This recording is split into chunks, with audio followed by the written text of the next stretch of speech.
Oi, tudo bom? Eu sou o Link e eu tenho um canal de animes e... eu sei que eu fiquei mais 1 mês e meio sem postar vídeo nesse canal aqui, gente, mas calma, eu tava de férias, tá? Agora eu voltei de verdade e agora vai ter vídeo nesse canal aqui, tá bom? Você já ouviu falar de Gantz? Inuyashiki? Ou Giganto? Não? Então bom, vem comigo, porque hoje é dia de falar sobre algumas das obras de um dos meus mangakas favoritos, Hiroya Oku. Vamos nessa? Vamos nessa. Ao longo dos anos, a maioria do público que acompanha animes e mangás se acostuma bastante e cair em histórias bem parecidas e com temas bem parecidos, né? Na real, é uma coisa bem comum que você assista, por exemplo, vários Battle Shonens ou vários animes de romance, por exemplo, que tenham uma proposta parecida, uma história parecida e até plots parecidos às vezes. Quem aí nunca viu um anime onde o protagonista tem o poder selado de um demônio dentro dele? Ou aquele famoso romance clichê que tem um episódio na praia e tal? Assim como qualquer pessoa que assiste anime, eu com certeza já caí nessa fórmula.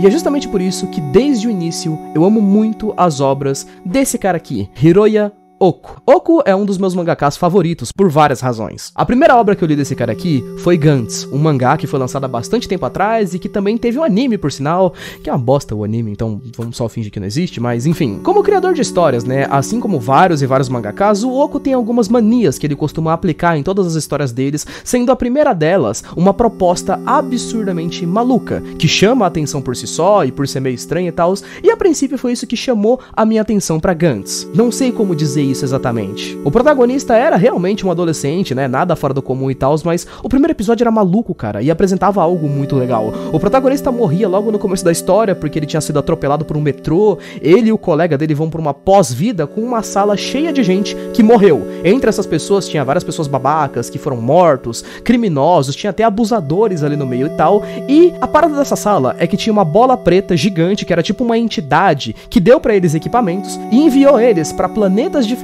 onde eles tinham a missão de matar várias criaturas, e tipo, quanto mais eles matassem, mais pontos eles conseguiam e tal, e no final de tudo, quem conseguisse mais pontos ia conseguir voltar a vida, tipo, reviver e ter uma segunda chance. E vamos combinar que pra um adolescente que só tinha visto mangá de porrada até agora, Gantz era genial. Era tipo a coisa mais revolucionária do mundo e tal.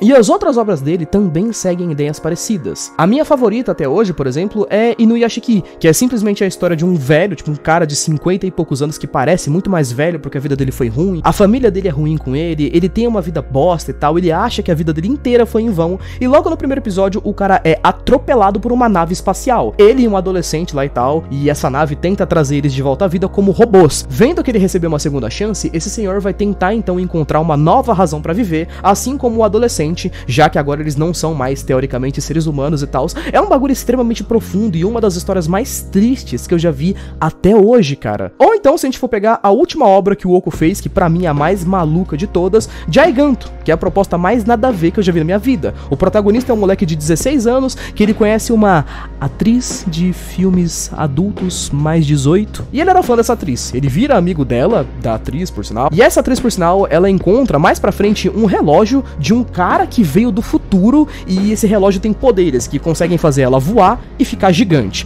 E na mesma época que isso acontece, surge um site na internet, que é tipo um site sobrenatural, que toda semana tem uma enquete de votações que aparece no site pra você decidir o que vai acontecer na próxima semana no Japão. Tipo, 4 opções: vai chover merda em Tóquio, ou então todos os senhores de 60 anos vão morrer, ou então vai vazar um vídeo do presidente fazendo tal coisa, etc. As pessoas, obviamente por serem terríveis, vão votando nas piores opções e o caos começa no mundo. E aí a protagonista e o novo amigo dela de 16 anos vão tentar salvar o mundo do que quer que sejam os donos desse site e tal. Isso foram 3 sinopses, mano.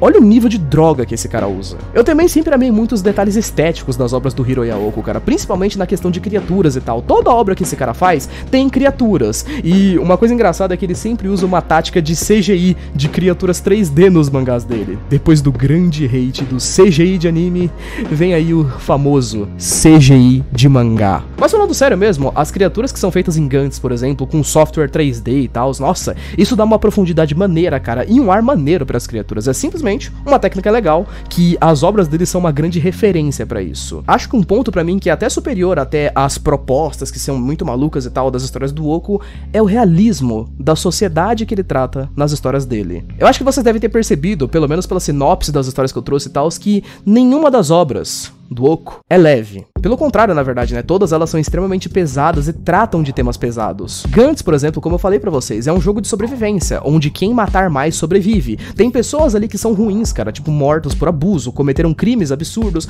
pessoas que se consideram boas e até o próprio protagonista é insuportável no final, cara. Os personagens principais de Gantz, eles não são gostáveis no início, e isso é interessante. Você vê pessoas ruins passando por diversas e diversas situações, até onde eles são capazes de ir por um objetivo, até onde eles são capazes de ir sem se arrepender, o que seria a bondade humana, entre vários outros temas. Gantz trata tudo de uma forma ultra filosófica, cara. Ele cita figuras históricas de uma forma bizarra também, e é realmente uma das melhores coisas que eu já li, com certeza, cara. E no Yashiki, por exemplo, é a mesma coisa. É uma história sobre o sentido da vida, cara. O sentido que aquele senhor, que é o protagonista da história, vai dar pra própria vida dele depois que ele recebeu uma segunda chance. Afinal, ele achava que a vida dele era uma bosta e que nada mais tinha sentido, porque tudo que ele tentou falhou, mas depois de ter morrido e recebido uma segunda chance, agora ele tinha um vigor maior. Enquanto que aquele adolescente, que foi morto também e voltou sem sentimentos, e agora faria de tudo pra sentir alguma coisa e tal. Giganto, que é a última obra que o Goku fez, que pra mim, dessas três é a piorzinha e tal, mas ela tem uma coisa muito legal. É uma obra sobre a sociedade humana, sobre como pessoas agem e principalmente sobre internet. Todas as obras do Goku, geralmente, né, usam a internet como uma coisa muito presente, principalmente em Inuyashiki e Giganto, onde já existem redes sociais, já existe Twitter, já existe YouTube, Twitch e tal,